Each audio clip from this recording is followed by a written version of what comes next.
toute forme de vérité est libératrice.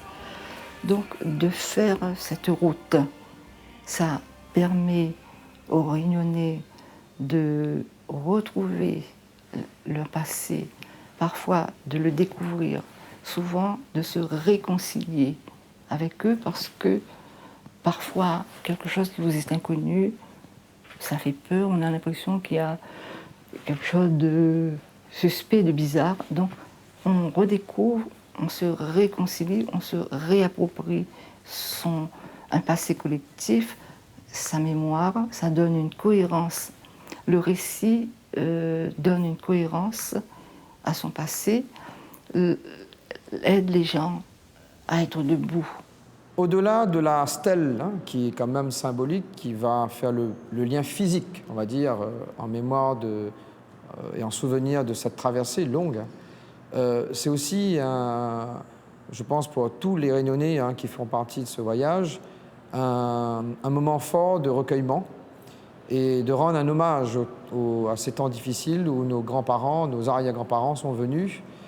C'est aussi montrer à la Chine que ces enfants qui ont quitté le pays hein, sont fiers d'avoir ces origines. Ce voyage en Chine est extrêmement important. Il termine, il conclut la dernière étape d'un programme qui a commencé en 2004, qui est passé déjà par 6 pays, qui arrive donc à sa 7e étape en Chine à Méshan, et qui permet justement de relier les populations de l'océan Indien qui ont connu une histoire pratiquement identique à travers le colonialisme et notamment le système de l'esclavage et par la suite, après la période post-coloniale, puisqu'il y a eu ces émigrations, ces déplacements de population, de Chine notamment, vers l'île de la Réunion, mais aussi vers l'île Maurice.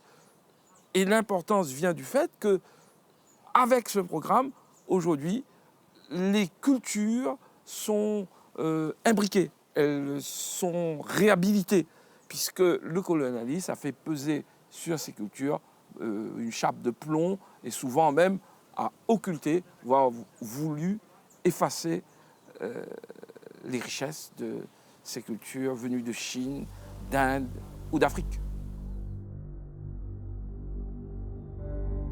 Comment les Chinois sont arrivés dans l'océan Indien et à La Réunion, il faut distinguer vraiment une longue histoire des Chinois dans l'océan Indien.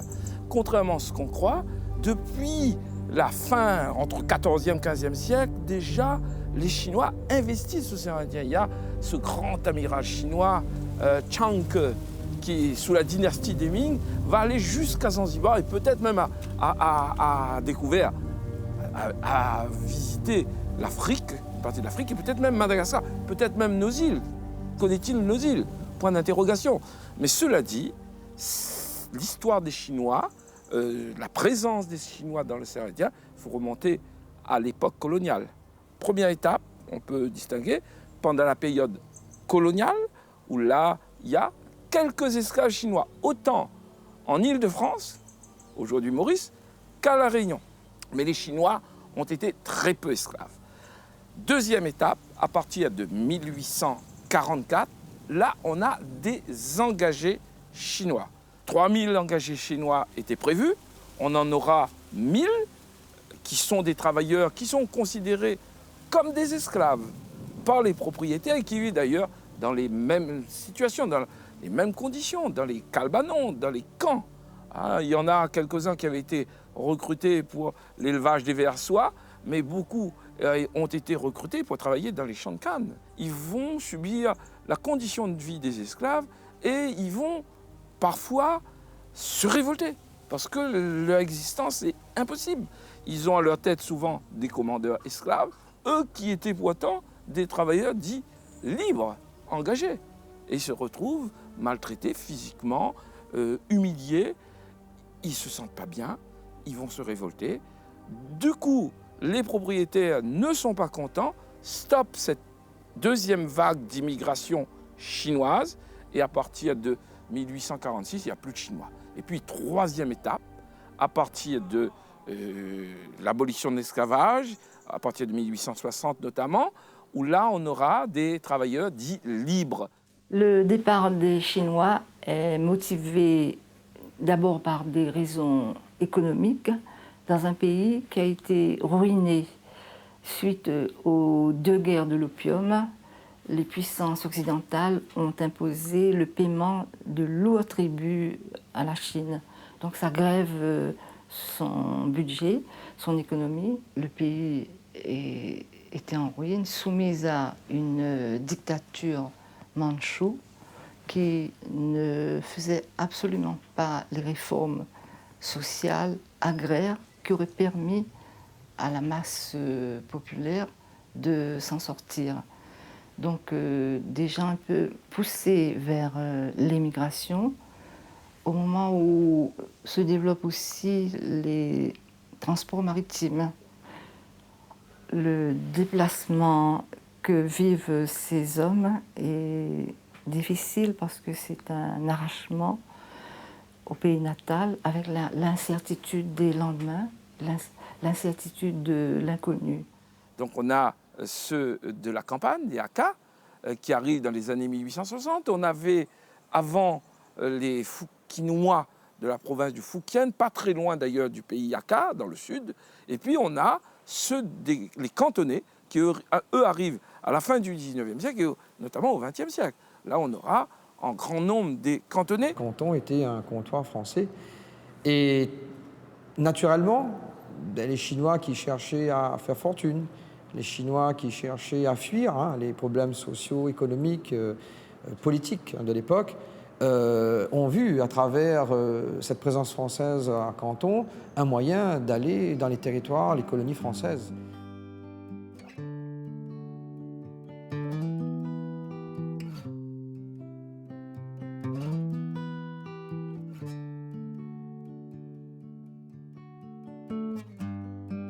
Les Chinois partent sans leurs enfants et leurs femmes. On dit qu'il y a un gros déséquilibre au niveau de l'immigration chinoise. Le sexe ratio est en faveur des hommes et ce n'est que bien tardivement que des femmes chinoises viendront.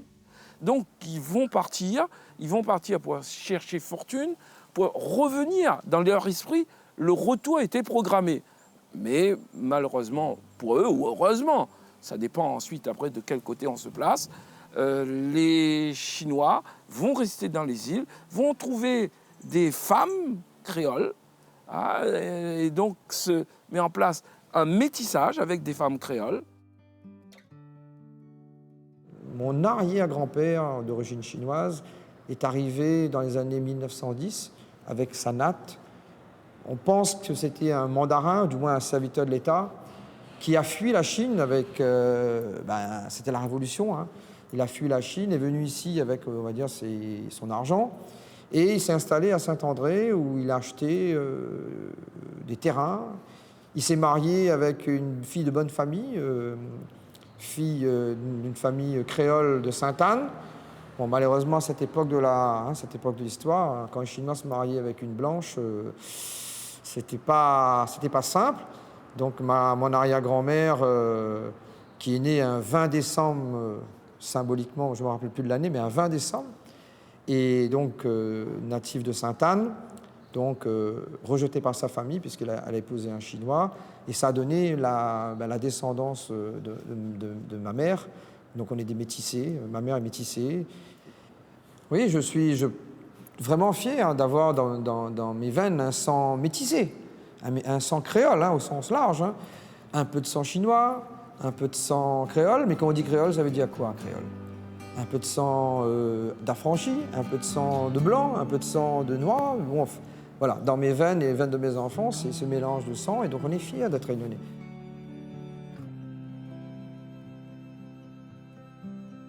Les Chinois sont recrutés pour les besoins de l'économie coloniale. On est dans une période d'euphorie sucrière. La canne à sucre, notamment, est en train de se développer, notamment après l'abolition de l'esclavage. On a besoin d'engager Indiens, on a besoin d'engager Chinois. Le système de l'engagisme, concernant les Chinois, comme pour les Indiens d'ailleurs, comme pour les Africains, est il faut le savoir, un ersatz de l'esclavage. On a remplacé un système de travail par un autre. Contraignant, esclavage, mais aussi contraignant, engagiste. Le terme engagiste permettait de faire passer, je dirais, la pilule. À savoir, on entre dans une période où théoriquement l'esclavage est aboli, donc il faut trouver une nouvelle forme de travail. L'engagisme est fondé sur la tromperie. On dit à l'engagé, vous aurez dans les îles du travail, de la nourriture, de l'argent, et vous pourrez retourner en Chine ou en Inde. En réalité, ce n'est pas du tout ce qui se passe.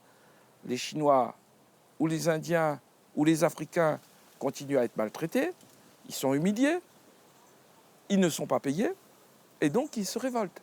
Ils se révoltent, et c'est tant et si bien que le système lui-même ne fonctionnera pas bien, sauf sous la contrainte judiciaire ou physique, même parfois.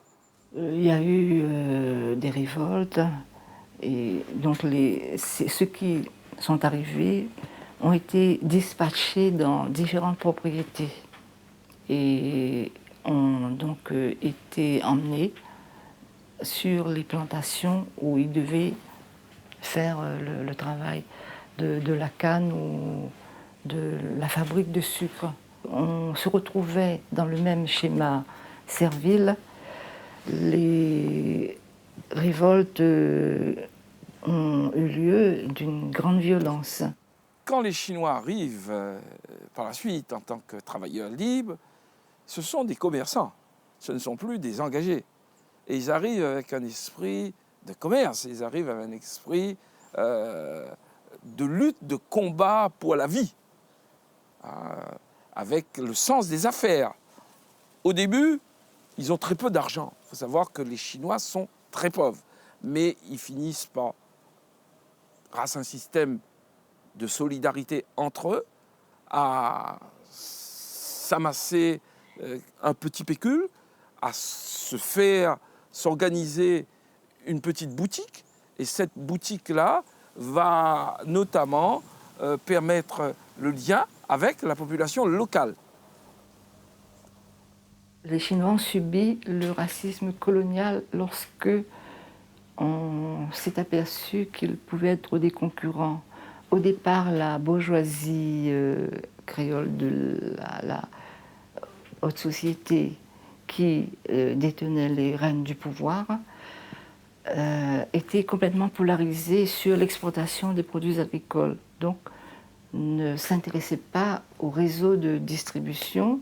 Donc, les Chinois ont pris ce réseau de distribution en main. Mais à un moment donné, la bourgeoisie a vu en eux de dangereux concurrents et comme elle détenait le pouvoir politique et le pouvoir médiatique, les journaux, il y a eu donc un déchaînement très très violent de la xénophobie qui concernait aussi bien les musulmans que les Chinois. Parce qu'avant, souvent, c'était le grand propriétaire qui nourrissait l'engagé. Or maintenant, à partir de 1900, où là, l'engagisme a pratiquement disparu, ce sont les Chinois qui sont les banquiers et ceux qui alimentent les travailleurs. Du fait, il y aura là presque une xénophobie, pour ne pas dire haine raciste, sus au péridjane. C'est l'expression qu'on trouve dans les journaux de l'époque. Et on va essayer de freiner cette arrivée des Chinois parce qu'on sent le danger pour le commerce colonial. Et d'année en année, de siècle en siècle, peut-être de siècle en siècle, de décennie à décennie, nos parents ont su prendre leur place dans cette société réunionnaise multiraciale. Et aujourd'hui, les Réunionnais d'origine chinoise que nous sommes, on a toute notre place dans la société réunionnaise. On occupe certainement des responsabilités aussi bien dans les entreprises privées que dans les entreprises publiques. Et on est vraiment très content de partager cette belle île avec tous les Réunionnais. Et on est une composante, les Chinois de la Réunion, les Réunionnais d'origine chinoise. On est des Réunionnais et fiers d'être des Réunionnais. Faire ce voyage, c'est honorer la mémoire de nos grands-parents, de nos arrière-grands-parents, qui ont lancé ce défi. Et finalement, notre réussite à La Réunion, c'est, avec l'histoire, leur rendre un hommage en leur disant, vous voyez, vous n'êtes pas trompés. Ça n'était pas simple de le faire, ce voyage, et de décider de s'installer à La Réunion. Mais vous pouvez être fiers, parce que nous avons réussi, et nous venons vous rendre un hommage important.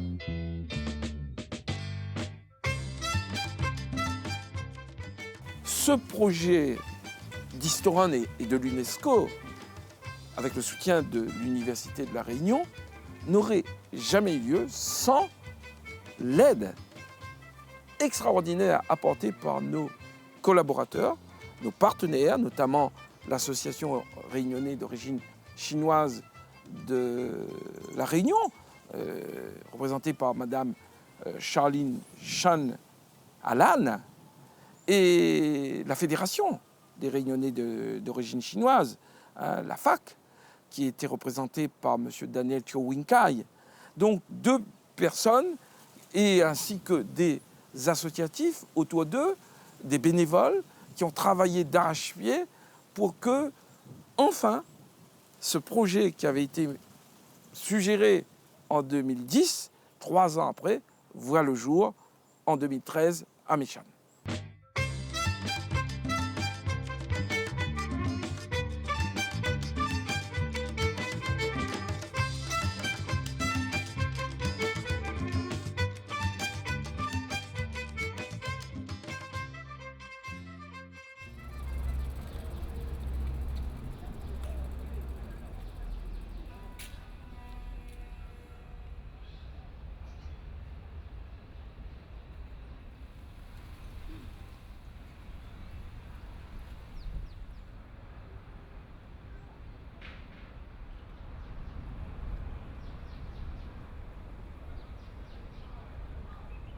Ici à La Réunion, on dit on est des Chinois Namsun, Aka. Tout ça, c'est de la province de Canton. C'est simplement, c'est comme aussi en France, on dit vous êtes des Bretons, vous êtes des Normands, mais on est en France, d'accord? Et Canton, c'est une province, mais aussi sa capitale, Guangzhou. En français, on appelle Canton. Donc passer par Canton, être reçu par les autorités les plus importantes de la ville, c'est nous apporter la preuve que les autorités chinoises ont pris conscience que ce voyage est hautement symbolique, hautement fort en termes, on va dire, de sentiment. Il est un peu politique au sens large, mais c'est aussi reconnaître que l'histoire de tous ces Aka, Namsun, qui vient des villages Chandé, Santak, Lokong, bref, quels que soient les villages où ils venaient, c'est la province de Canton. Et il se trouve que dans le monde entier, les premières populations, on va dire, d'immigrants chinoises dans le monde entier viennent de Canton. Donc la diaspora dite cantonaise, elle est extrêmement importante dans le monde entier.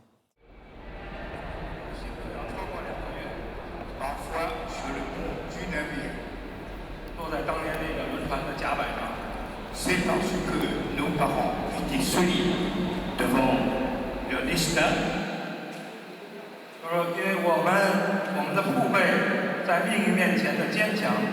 Intelligents et travailleurs,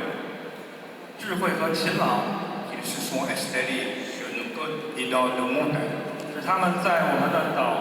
La stèle que nous allons poser à Mézières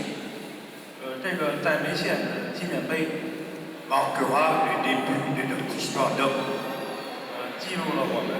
et de citoyens chinois, réunionnais et français. Et entrera dans l'histoire de l'origine du peuplement de notre île de la Réunion. Ce programme est un programme indo-océanique. À savoir, ce n'est pas seulement une aventure réunionnaise, même si la Réunion a beaucoup contribué, autant par les personnes qui ont participé à cette opération que par les institutions. Mais nous avions eu notamment, et c'est très fort, comme coordonnateur de ce programme, un ancien ministre de la Culture, qui est M. Joseph Tsamankin, qui, avec sa personnalité, son réseau, avec ses connaissances, avec aussi sa compétence, nous a permis d'organiser et de réaliser une grosse opération en Chine. À ses côtés, il y a eu le ministre de la Culture de Maurice, qui nous a accompagnés, ainsi que de nombreux Mauriciens qui étaient présents. On a eu des Seychellois qui sont venus avec nous pour honorer cette mémoire chinoise de l'océan Indien, pour honorer ses ancêtres, ceux qui ont contribué à faire en sorte qu'aujourd'hui nous avons une culture métisse et qui a des repères en Chine, qui a des repères en Afrique, qui a des repères en Inde.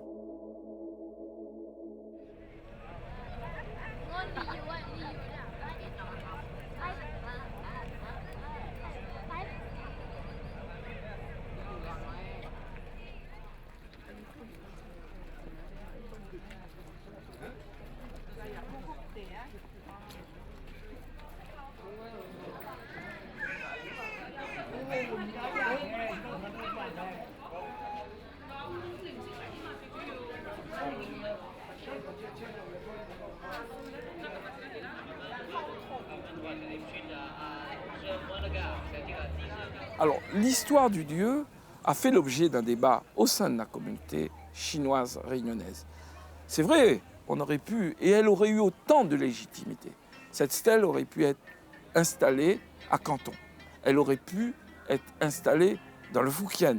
On a choisi Mechan, et notamment ce petit village de Songko, parce que tout simplement, les autorités de cette région ont tout de suite répondu à notre appel, en sachant que cette stèle n'est pas la stèle des Hakka, elle n'est pas la stèle des Fukinois, elle n'est pas la stèle des Cantonais, elle est la stèle de tous les Chinois de la diaspora, qu'ils soient à Maurice, qu'ils soient Hakka, qu'ils soient Cantonais, qu'ils soient Fukinois, ou qu'ils soient d'un autre groupe culturel de Chine, venu dans l'océan Indien. Cette réalisation, avec le label UNESCO, est une réalisation qui réunit toutes les populations, en gommant les aspérités des rivalités passées, mais surtout en rappelant que la Chine est un immense pays. La stèle n'est pas qu'une finalité. Ça va permettre de sceller encore plus fort les échanges entre la province de Canton, d'où viennent nos parents, nos grands-parents, nos arrière-grands-parents, et la Réunion. On fait déjà beaucoup de commerce avec Canton, mais il n'y a pas que l'argent qui compte, il y a aussi le cœur, et c'est ça le plus important. Le programme de l'UNESCO, de la route de l'esclave et de l'engagé, dont j'ai eu la charge de conduire, se termine aujourd'hui en Chine, sur cette terre qui nous est si chère à tous et qui nous accueille comme ses propres enfants. Soyons fiers de nos ancêtres, soyons fiers de notre histoire. Honneur à la Réunion, honneur à l'île Maurice, honneur aux Seychelles, honneur à la Grande Chine, Sangguo Huache. 谢谢大家，中华人民共和国万岁，有礼貌万岁，毛主席万岁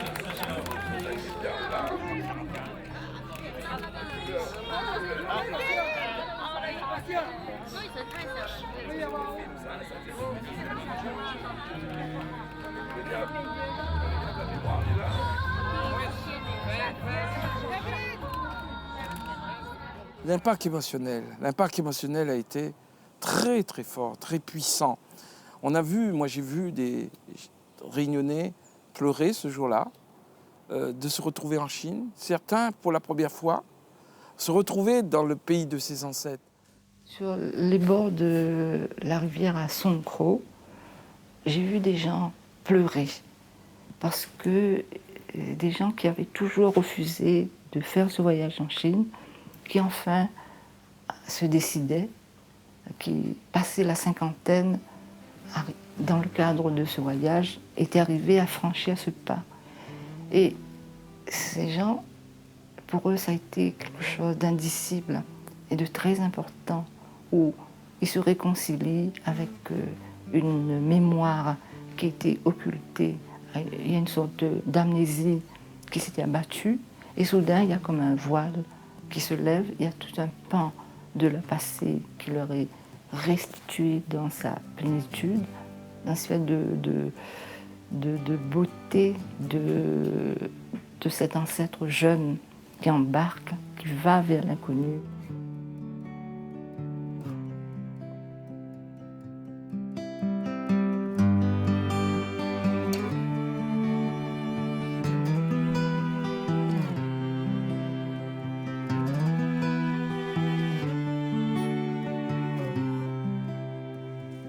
Sur ces rives de Songkro, il y a toute une existence qui à un moment donné a basculé.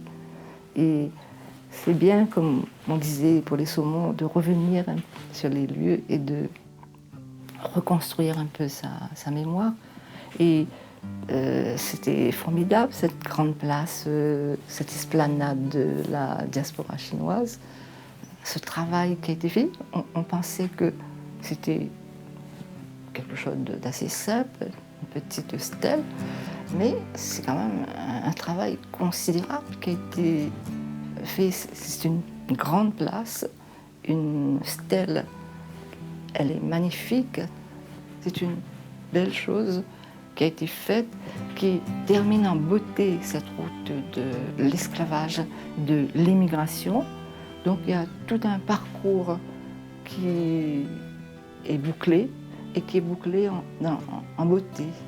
Enfin, c'est enfin, aujourd'hui en 2013, la réhabilitation, la revalorisation d'un patrimoine exceptionnel que les ancêtres chinois ont légué à cette île de la Réunion. Et tous les Réunionnais, on devrait en être fiers de ce passé, de cette histoire des Chinois, de l'océan Indien, et en particulier des Chinois de la Réunion.